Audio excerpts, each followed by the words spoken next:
and welcome. I'm Dinisha Chandrasiri from Colombo Plus. With the appointment of the new president of the country, Mr. Ranil Wickremesinghe, what is the political and economic stability of the country? Has the cost of living gone down? Has the energy crisis, including fuel and electricity, been resolved? Is Sri Lanka starting to rise again? President Ranil Wickremesinghe is trying hard to create an all-party government. This is to get out of the worst economic and political crisis in Sri Lanka in history. Will Mr. Ranil Wickremesinghe, who has several decades of mature political knowledge, build the country? We have to wait longer. But it appears that the Rajapaksas are trying to seize power again. Former President Gotabaya Rajapaksa is about to return to Sri Lanka, and Basil Rajapaksa and Namal Rajapaksa is trying to carry out their next power transfer. Inside sources also say that Basil Rajapaksa is trying to get the prime ministership of Ranil Wickremesinghe's all-party government. However, under the leadership of Basil Rajapaksa, Sri Lanka Podujana Peramuna is preparing for the next local government election, and for that, the party is expected to hold its party conference in November, according to the internal sources. So let's wait and see if the all-party government created by Mr. Ranil Wickremesinghe is truly an all-party government. Meanwhile, Sri Lanka has now had to intervene in an economic war between US, India and China under a situation where the political instability still exists. Last week, with the arrival of Chinese warship at port of Hambantota, and as some of the Sri Lankan politicians physically present and welcoming the ship might disturb India and would maybe severely affect the Sri Lanka's relationship with South Asian giant. This is happening at a time when there is obvious Cold War between China and US. In order to expand its power, China is planning to drag Taiwan, an independent country, into a war situation. And other powerful countries such as South Korea, Japan and United States are entering the war. In response to the international military pressure caused by China's recent ballistic missile test near Taiwan, US Speaker Nancy Pelosi and then a delegation led by the governor of Indiana came to Taiwan. It is said that apart from America, Japan has also sent a delegation to Taiwan.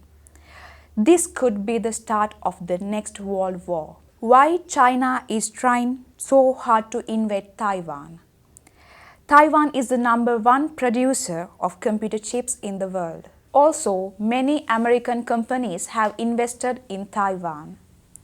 China cannot achieve its dream of becoming the world power if the neighboring states are pro-American. If China invades Taiwan, let's see what is the military power of these two countries will be. If we compare the military between China and Taiwan, China is not just an economic powerhouse. Its defense spending is second only to the United States. China has a defense budget of $230 billion, while Taiwan has a defense budget of $16.8 billion. China's active personnel stand at 2 million and in Taiwan, number stands at 170,000. Coming to the tank strength, China has 5,250 tanks, while Taiwan only has just over 1,000 tanks. China has 35,000 armored vehicles and Taiwan has close to 3,500. In terms of fighter aircrafts, China has 1,200 fighter aircrafts, Taiwan have just 288. Attack helicopters, China has 281 and Taiwan 91. China has at least 79 submarines and in Taiwan they have just 4. Lastly, China has 41 destroyers and Taiwan has 4. This shows how China has military superiority over Taiwan. Beijing-Taipei tension rises day by day. We need to wait and see whether this is going to be another Russian-Ukraine. This Cold War will hit Sri Lankan economy again. As a bankrupt country, Sri Lanka has already defaults. The loans which had to pay back this year will face much more difficulties with Taiwan-China tension. Will this tension hit Sri Lankan people again?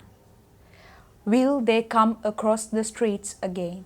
However, it should be mentioned that most of the leaders who opposed for Rajapaksa have been repressed. In particular, university student leaders have been detained for 3 months using the Prevention of Terrorism Act. Is this the democracy that the liberal leader Ranil Wickremesinghe sought?